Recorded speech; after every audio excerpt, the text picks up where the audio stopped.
In this venue, Your Honors, in this venue, I announce my separation from the United States.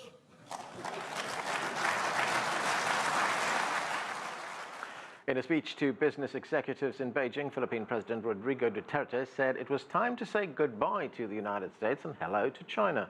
For its part, China says it's ready to work with the Philippines on infrastructure projects under the framework of the One Belt, One Road initiative.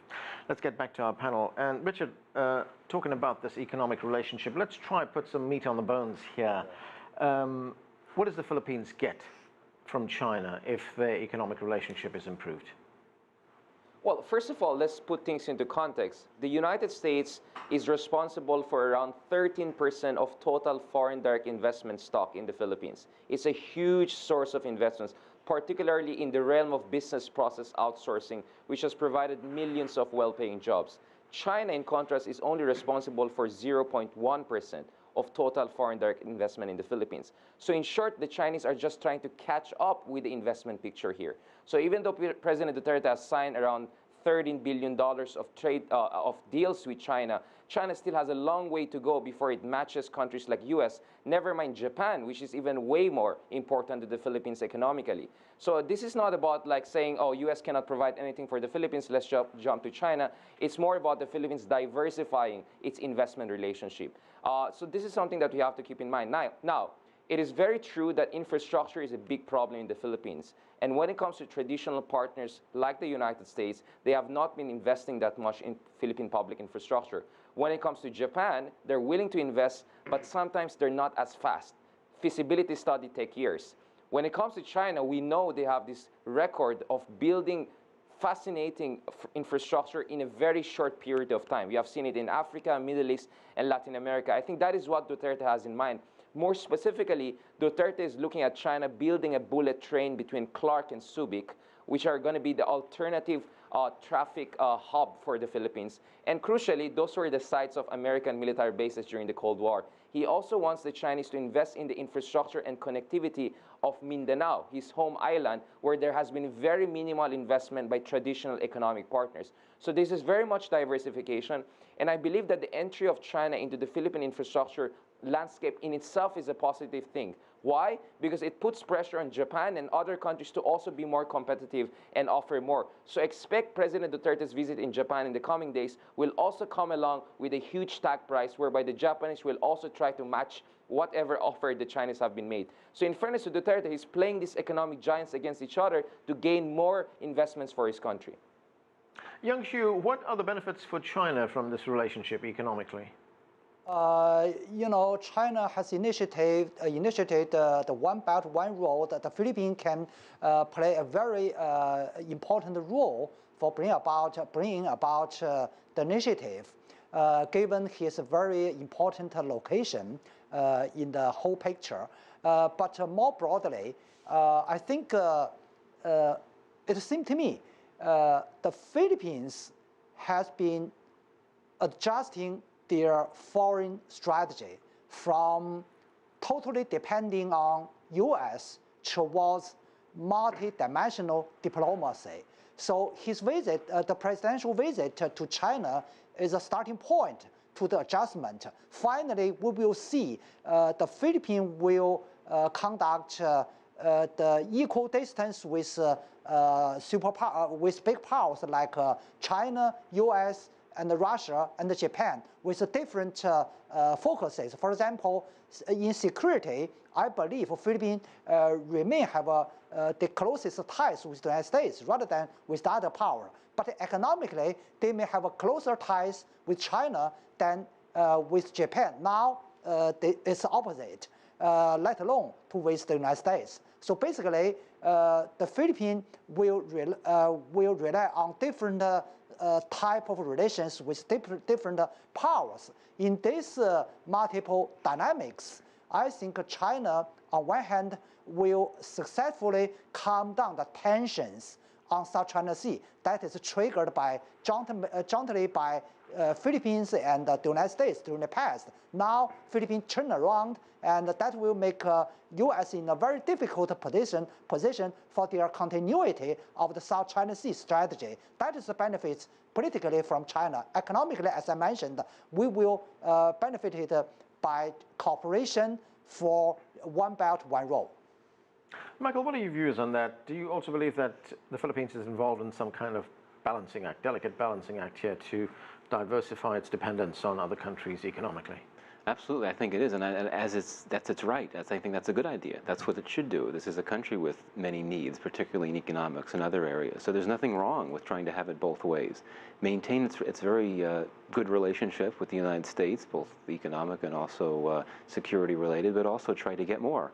And particularly from the Chinese, who provide a particular comparative advantage, and they could provide all these loans and investments for infrastructure, which, as we've heard, is a very big deal.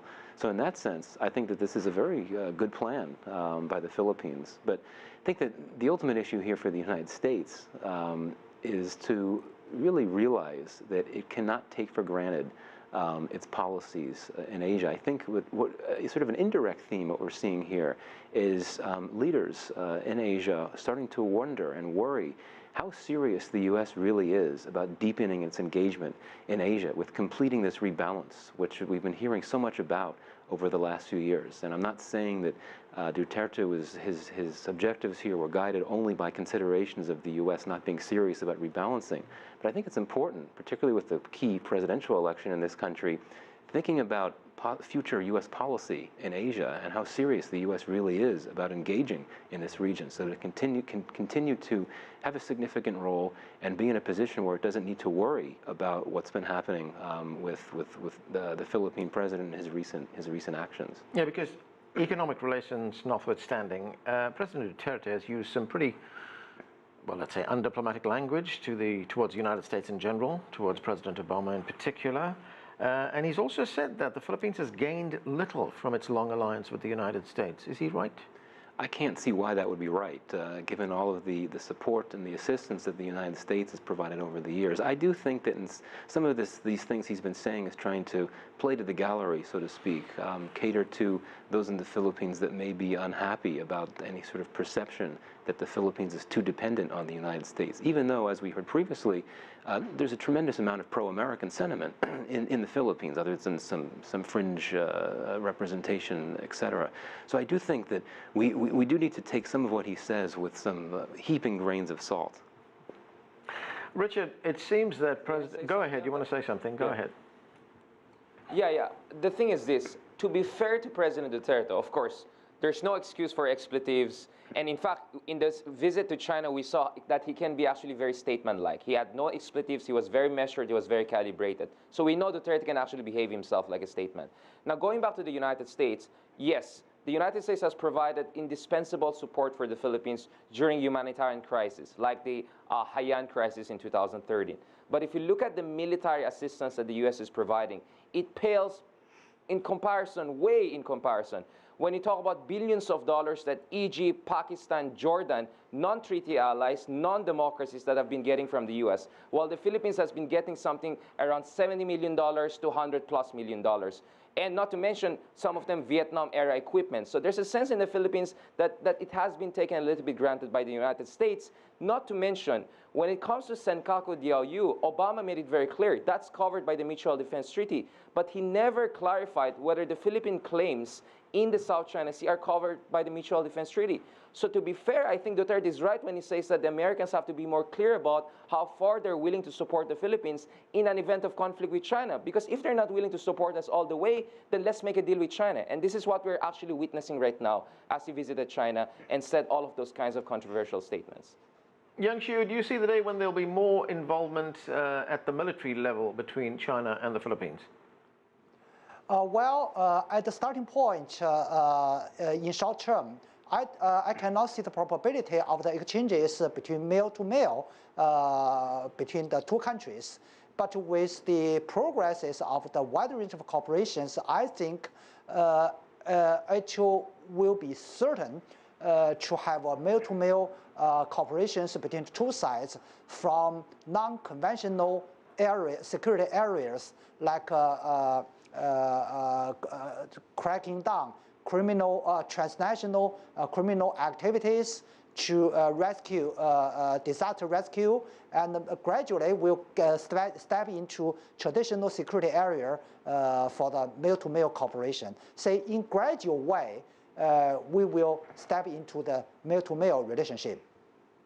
Richard, I've just got a little time left, but if we just want to look at one of the reasons why this rupture between the Philippines and the United States started in the first place, it was over U.S. criticism of President Duterte's anti-drugs policy. Where is that going to go now? Well, first thing first, we have to accept that Duterte is a unique leader. He's one of the very few leaders in Philippine history who has been a self-described socialist, who has expressed criticism of U.S. time and again. When he was the mayor of Davao, he actually refused to grant Americans access to the Davao base for drone operations. So he has a history of tensions with the Americans. Not to mention, we heard his visa to U.S. was rejected a few years ago. So there are some personal tensions there and some conviction also for a more independent foreign policy. But I think when the U.S. really started to criticize him on the human rights and war on drugs issues, that's where I think he was really ticked off. But if the United States is more calibrated with its criticism of President Duterte, if it does it in a more private way, and in fact, if the U.S. tries to help him in the war on drugs, which is his pet project, and the Chinese have actually been helping him there by providing, for instance, the U.S. can provide assistance in terms of rehabilitation centers. 700,000 people have surrendered as drug users. What can you do with them? The only way to deal with them is creation of rehabilitation centers. And if U.S. helps there, I think we can contain these diplomatic tensions between Duterte and the Obama administration, and probably even the next administration. Okay, and we're going to have to leave it there. Thanks to all of you for joining us.